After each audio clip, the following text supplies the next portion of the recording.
ದೇಶದ ಅಮೃತ ಕಾಲಕ್ಕಾಗಿ ದುಡೀರಿ ಅಂತಾರೆ ನರೇಂದ್ರ ಮೋದಿ ಅವರು. ದಿನಕ್ಕೆ 12 ತಾಸು ಕೆಲಸ ಮಾಡ್ರಿ ಅಂತಾರೆ ಇನ್ಫೋಸಿಸ್ ನಾರಾಯಣಮೂರ್ತಿ ಅವರು. ಅಷ್ಟೇ ಅಲ್ಲ, ವರ್ಕ್ ಫ್ರಮ್ ಹೋಮ್ ಅಂತಾರೆ, ವರ್ಕ್ ಫ್ರಮ್ ಆಫೀಸ್ ಅಂತಾರೆ. ನೀವು ನಿಮ್ಮ ಜೀವನದಲ್ಲಿ ನಿಮ್ಮ ಹುದ್ದೆಯಲ್ಲಿ ಉನ್ನತ ಸ್ಥಾನವನ್ನು ಏರಬೇಕಾದರೆ ನೀವು ಸಮಯವನ್ನೇ ನೋಡಬೇಡಿ ಅಂತಾರೆ ಕೆಲವೊಂದು ಉದ್ಯೋಗಪತಿಗಳು. 10 ಗಂಟೆನಾ, 9 ಗಂಟೆನಾ, 8 ಗಂಟೆನಾ, 12 ಗಂಟೆನಾ? ಆದರೆ ಕಾರ್ಮಿಕರ ಪರಿಸ್ಥಿತಿ ಕೇಳೋರು ಯಾರು ಸ್ವಾಮಿ? 10 ಗಂಟೆ ಕೆಲಸ ಮಾಡಬೇಕಾ, 9 ಗಂಟೆ ಕೆಲಸ ಮಾಡಬೇಕಾ, 8 ಗಂಟೆ ಕೆಲಸ ಮಾಡಬೇಕಾ, ವಾರದಲ್ಲಿ 48 ಗಂಟೆ ಮಾಡಬೇಕಾ, 50 ಗಂಟೆ ಮಾಡಬೇಕಾ, ವಾರದಲ್ಲಿ 2 ರಜೆ ತಗೋಬೇಕಾ, 1 ರಜೆ ತಗೋಬೇಕಾ? ಬಾ ಕಾರ್ಮಿಕರಿಗೆ ಎಷ್ಟು ಗಂಟೆ ಕೆಲಸ ಮಾಡುವಂಥ ಶಕ್ತಿ ಸಾಮರ್ಥ್ಯ ಇರುತ್ತೆ?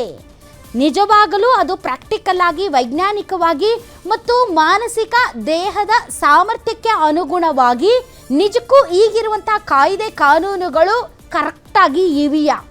ಈಗ ಹೊಸದಾಗಿ ಕಾರ್ಮಿಕ ಇಲಾಖೆ 10 ಗಂಟೆ ಕೆಲಸ, 1 ದಿನದ ಅವಧಿ, ಕೆಲಸದ ಅವಧಿ 10 ಗಂಟೆ, ಹೀಗಾಗಿ ವಾರಕ್ಕೆ 2 ರಜೆ ಅನ್ನೋ ಪ್ರಸ್ತಾಪವನ್ನು ಮುಂದೆ ಇಟ್ಟಿದೆ. ಅದನ್ನು ಮುಂದಿನ ದಿನದಲ್ಲಿ ಕಾನೂನು ತಿದ್ದುಪಡಿ ಮಾಡಿ ಕಾರ್ಮಿಕರ ಮೇಲೆ ಹೇರೋದಕ್ಕೂ ಕೂಡ ರೆಡಿಯಾಗಿದೆ. ಹಾಗಾದರೆ 10 ಗಂಟೆ ಕೆಲಸ, ವಾರದಲ್ಲಿ 2 ದಿನ ರಜೆ, ಓಕೆನಾ? ಇದ್ರ ಬಗ್ಗೆ ಇವತ್ತಿನ ವಿಶೇಷ ಕಾರ್ಯಕ್ರಮದಲ್ಲಿ ನಾವು ಚರ್ಚೆ ನಡೆಸ್ತೀವಿ. ಇದೇ ಈ ಹೊತ್ತಿನ ವಿಶೇಷ. 10 ಗಂಟೆ ಡ್ಯೂಟಿನಾ